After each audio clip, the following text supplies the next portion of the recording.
Welcome back to the Super Not Funny Show reviews. And today I'm reviewing the Afterparty Season 2, Episode 6. It's entitled Danner's Fire, and it's coming to you from Apple TV Plus. So, what did I think about it, and should you be watching? And before we get into the review, get down there, hit like on this video. You know, as soon as I saw just like the little preview picture of this episode and it had Michael Ealy in it, I knew this was going to be some ridiculous, ridiculous stuff. And it also telegraphed to me exactly what was going to go on in this because Michael Ealy is famously he's famously a light-skinned brother that's usually up to no good in something. So yes, that a bit of a spoiler for this episode, but it is what it is. It's all about Danner and why she quit the force, and what led her to it, and also in the background we have Zoe still trying to figure out how to exonerate her sister from this murder. So of course every episode has to be something different. So this one is, as they say, a steamy 90s thriller. I like to say it's a Skinemax ripoff. It's all about Danner trying to find a serial arsonist and trying to pin it on someone who's just gotten out of prison for arson.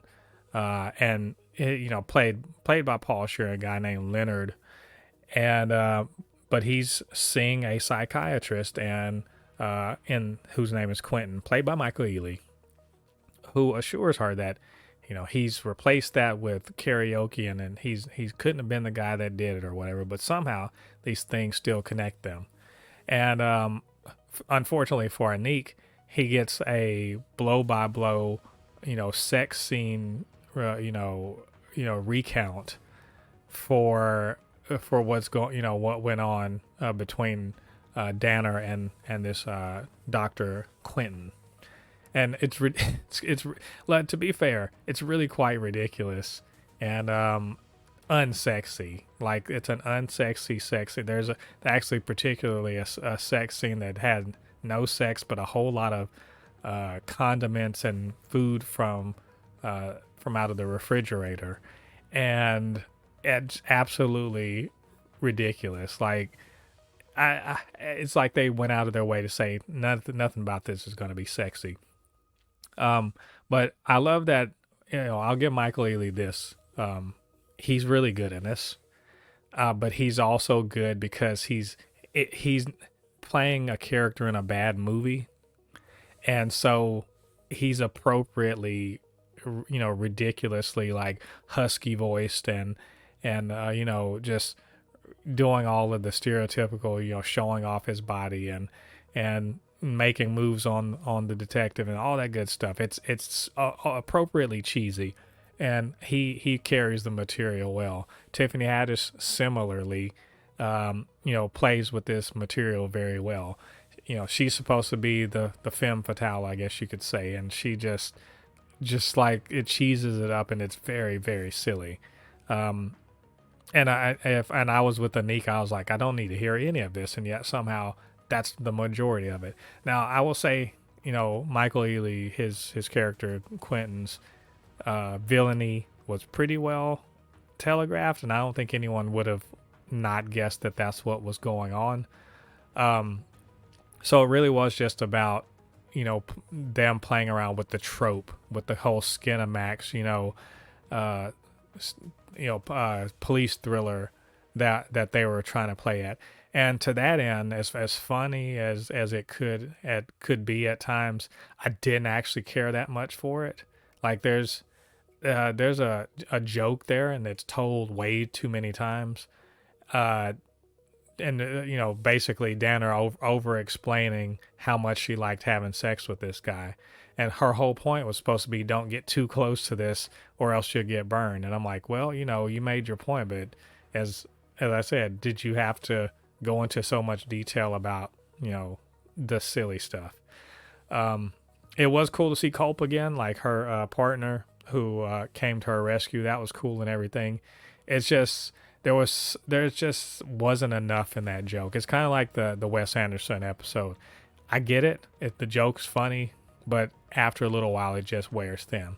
Fortunately, this episode wasn't only about that. There's also a very fun bit where Travis, being an idiot, looks up on Reddit how to make the poisonous tea and then, quote, microdoses himself, but maybe doesn't. And there's the whole bit about am I dying or whatever. It's very funny, but also it sort of points to the fact that Ulysses is going to be the next person being interviewed, because he's to the rescue and he sort of knows all about this stuff. And of course, Sebastian sort of pointed the finger at him also. And so I guess you could look at this episode as kind of a pause before we go into the last few interviews and figure out who did all of this stuff. I mean, it is episode 6. There's only probably 3 or 4 episodes to go. So, but to that end, I'll have to say it's probably my least favorite episode of this season so far. Just like the whole steamy thing, that's thriller thing, it just didn't do it for me. Tiffany Haddish, she's good and everything like that, but this was just, it's just too much as far as I was concerned. And they didn't really advance the plot really on this, besides saying anyone could have made the tea. And and Zoe did find a teapot in the room that Grace could have used, I guess, if she killed Edgar, and she hides it. And of course, we know that's going to cause complications later. So just overall, out of this season, it's probably my least favorite episode. It's fine, like it's fun in some ways, but I think they could have done the premise a little better than they did. So, all right, those are my thoughts on this episode. What did you guys think about it? What did you think about what I had to say? Get down to the comment section, leave your thoughts there, and of course, you can always hit me up, supernotfunnyshow@gmail.com or at supernotfunnys1 on Twitter. And while you're down there, hit the like button, subscribe to the channel, and hit that notification bell. All that good stuff helps to grow this channel, helps more people to see these videos. All right, thanks for joining me. Come back next week. We're going to look at episode 7 of the Afterparty Season 2. Until then, I've been Mo, your commentator extraordinaire on all things pop culture, and I'll see you guys on the other side of the thread. Peace.